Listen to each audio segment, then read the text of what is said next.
ওরে বাবা, hero complete. তুমি কোথায় যাবে আজকে বলে দাও। হ্যাঁ, বার্থডে আছে তো তোমার পুরো লুকসটা দেখি কেমন লাগছে তোমাকে। তো তোমার ঘড়ি কই? ঘড়ি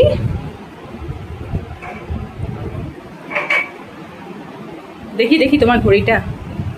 ওলে বাবালে, তোমাকে তো গুটু গুটু লাগছে, বলি বলু না বাবা। তো ছেলে কিন্তু হয়ে গেছে রেডি। আমরা এখন কোথায় যাচ্ছি? ওটা কে হয় তোমার? মায়ের সিস্টার? ও তোমার সিস্টার, হ্যাঁ। আর আর ওটা কে হয়? ওর বাবা আর তোমার পাপা? হ্যাঁ। তো আমরা যাচ্ছি আমার হাজব্যান্ডের বন্ধুর মেয়ের বার্থডে পার্টিতে, তাই না? আমাদের হয়ে গেছে কিন্তু অনেকটা দেরি। আমাদেরকে বলেছিল 8টায়, কিন্তু এখন বেজে গেছে 8টা 48। আমরা একটু হেলতে দুলতে রেডি হচ্ছি। আর সবচেয়ে মজার, যখন কোথাও যাওয়ার হয় কর্তাবাবুর তখন মনে পড়ে দাড়ি কাটার কথা। একদম রেডি হওয়ার লাস্ট ফিনিশিং একদম লাস্টে মনে পড়ে, তাই না? কোথাও যাওয়ার একদম তোমার এটা কিন্তু আগে থেকে একটুও মনে থাকে না। ড্রেস পরার সময় তোমার মনে পড়ে না, বলো? তো আমরা সবাই কিন্তু রেডি, কিন্তু আমার কর্তাবাবু এখন ফিনিশিং টাচ চলছে, তাই আমরা একটু লেট করছি। ফ্যানের তলায় বসো, ফ্যানের তলায়, নাহলে ঘেমে যাবে। যাও যাও যাও। ডেইলি ব্লগস উইথ মৌমিতা নিক চ্যানেলে আমি মৌমিতা নিয়ে চলে এসেছি নতুন দিনে নতুন আর একটি ভিডিও, শুধুমাত্র আমার বন্ধুদের জন্য। আশা করি যারা যে প্রান্ত থেকে আমার এই ভিডিওর সঙ্গে যুক্ত হয়েছেন তারা সকলে ভীষণ ভালো আছেন। আমরাও কিন্তু খুব খুব খুব ভালো আছি। আর আজকে আমরা এখন যাচ্ছি একটা পুচকির বার্থডে পার্টিতে। তো সেই পুটকি আবার আমার ছেলেকে নিকদাদা করে, মানে ও ভীষণ ভালোবাসে আমার ছেলের সাথে খেলাধুলো করতে, ছেলেও তাই। কিন্তু সচরাচর না, এই যে কাছে একদমই পাশে, কিন্তু পাশে থাকলেও সবসময় কিন্তু যাওয়া পসিবল হয় না। তো ওর আজকে বার্থডে, আর আমাদের 8টার সময় বেরোনোর কথা ছিল, কিন্তু আমাদের একটু লেট হয়ে গেছে, কারণ ছেলেকে একটু পড়াশোনা করছিল। আর এখন তো একটু একটু করে শুরু করছি, তো ভাবলাম যে না, এই রোজ কাল হচ্ছে, রোজই ভাবি আজকে একটু থাক, কাল থেকে করাবো। আর এই করতে করতে না প্রত্যেকটা দিন আমাদের কালই হয়ে যাচ্ছে। তো ওই জন্য আজকে একটু শুরু করলাম অল্পটা সময়। তো ওই জন্য আমাদের একটু লেট হয়েছে। তো আমরা রেডি হয়ে গেছি, আর মোটামুটি আমাদের সমস্ত কিছু এখন রেডি, গিফটও রেডি হয়ে আছে। তো জাস্ট শুধু বেরোবো। এবার বাকি ভিডিও ওখান থেকে শেয়ার করব, অবশ্যই সঙ্গে থাকুন। ছোটখাটো একটা আয়োজন, কিন্তু সবচেয়ে বড় আনন্দ হচ্ছে এই যে, মানে একটা বাচ্চার জন্মদিন বলে কথা, আর বাচ্চারা বাচ্চাদের জন্মদিনে ভীষণ আনন্দ করে। তাহলে চলুন বাকি ভিডিও ওখান থেকে শেয়ার করব।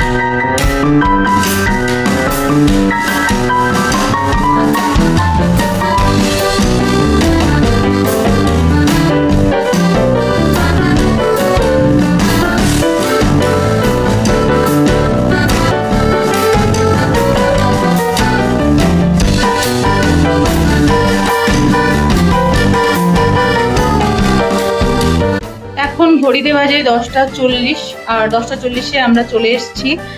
আর কি বলবো, এত গরম এখানে আজকে, আর সবাই ওই এসি রুমের মধ্যে ঢুকে ঢাকে কোনো রকমে বসে থাকা।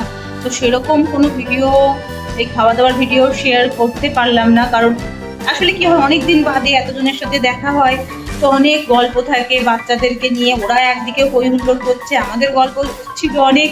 আর ফোন আমার হাজব্যান্ডের পকেটে থেকে গেছে, হাজব্যান্ড নিজে ওদিকে ব্যস্ত। তো না খাওয়া দাওয়ারও কোনো ভিডিও করতে পারলাম না, আর কিছু ওই ছোট ছোট দুটো একটা ক্লিপ কোনো রকমে নিয়েছি। তারপরে আর ফোন আমার হাতের কাছেই ছিল না, তাই কোনো ভিডিও আর আপনাদের সাথে শেয়ার করতে পারলাম না। তাহলে চলুন, আজ কি বলবো, আর এই ভিডিওটি এখানেই শেষ তো করা যাবে না, যেহেতু আমার 10 মিনিটের ভিডিও। তাহলে চলুন, দেখা হচ্ছে আগামীকালকে সকালে। এখন সকলকে গুড নাইট, দেখা হচ্ছে আগামীকাল। আর আজকের এই ভিডিওটি প্রথম এমন ভিডিও যেটা আগের দিন সন্ধ্যেবেলা থেকে শুরু হবে আর পরের দিন সকালে গিয়ে শেষ হবে। তো কথা মতো কিন্তু চলে এলাম একদম সকাল সকালে রান্নাবান্না সঙ্গে সঙ্গে আপনাদের সঙ্গে একটু গল্প করার জন্য।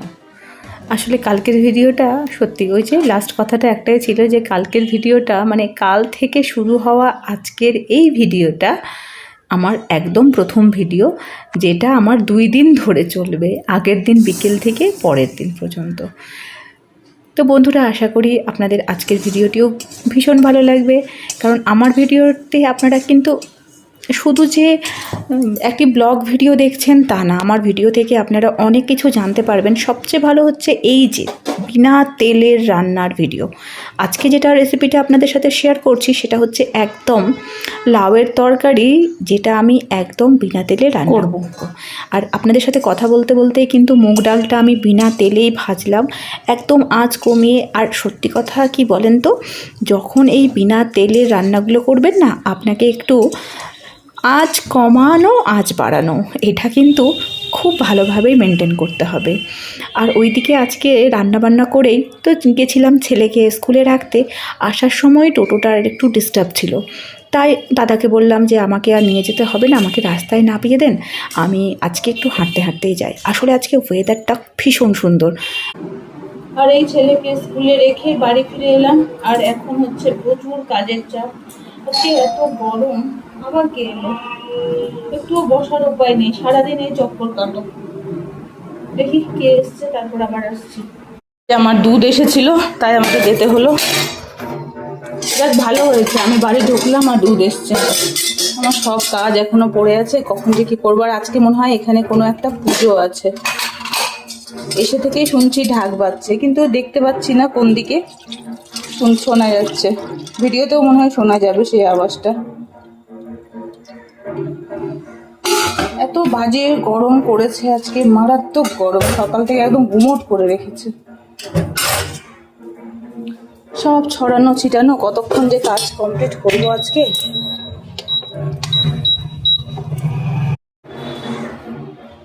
ছেলেকে নিয়ে যাওয়ার আগে এই যে বাসনগুলোকে মাজা ধোয়া হয়ে যায়, তো এখন একদম পুরো শুকিয়ে গেছে, আরাম থেকে ভরে দেওয়া যাবে। আজকের আমার ভিডিওটা এমন এক অদ্ভুত ভিডিও হয়েছে, যেটা কাল রাত থেকে শুরু আর আজকে সকাল থেকেও চলছে। মানে ভিডিওটা আমি ভাঙা ভাঙা ভিডিও আজকে দিচ্ছি, ভিডিও শেয়ার করতে পারছি। রোজ একরকম হয় না, তার মধ্যে কি হয় এক এক দিন এক এক রকম। আজকে যেমন রান্নার ব্যাপারগুলো অনেক বেশি ছিল, আর তার সাথে আজকে এত গরম, সহ্যের বাইরে হচ্ছে গরম। আর কাজ তো কমপ্লিট হওয়ার নাম নেয় না, এক গাদা কাজ। একটু ডিম সেদ্ধ করেছিলাম, কিন্তু সেটাও খাওয়ার সময় হয়নি। এখন যখন সব বাসনগুলো তুলছি তখন মনে পড়লো যে আমার ডিম সেদ্ধ রাখা আছে। কি অবস্থা! আমি এটাই আগে চট করে একটু খেয়ে এনার্জিটা নিয়ে তারপর আবার শুরু।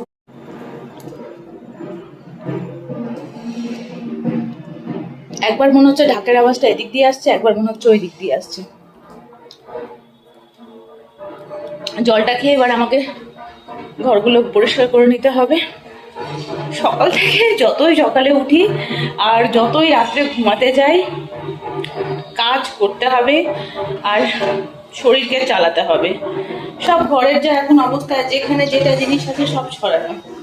তো এখন আমাকে আগে ঘরটা ক্লিন করতে হবে।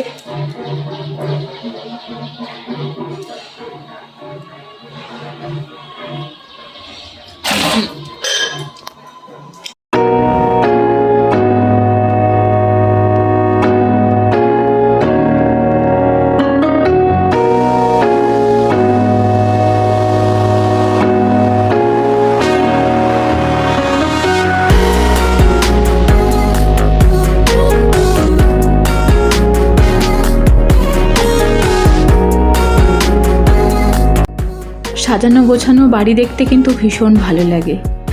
আমরা যখন কোথাও যাই, কারো বাড়ি যখন একদম টিপটপ দেখি, তখন সত্যি মনে হয় না যে খুব সুন্দর করে গুছিয়ে রাখে। কিন্তু সত্যি কথা, এটার পেছনে কিন্তু প্রত্যেক দিনের খাটনি আছে। যদি ভাবেন যে একদিন গুছিয়েই 7 দিন একদম টিপটপ হয়ে থাকবে, সেটা কিন্তু একদম ফালতু কথা। যাদের বাড়ি দেখবেন যে গোছানো পরিষ্কার সুন্দর হয়ে আছে, ভেবে নেবেন যে সেই বাড়িতে প্রত্যেকটা দিন তার পেছনে সময় ইনভেস্ট হয়। এমনি কিন্তু বাড়ি সবসময় ক্লিন থাকতে পারে না, তার পেছনে প্রত্যেক দিনের খাটনি থাকে, অক্লান্ত পরিশ্রম থাকে, যেটাকে কেউ দেখতে পাবে না।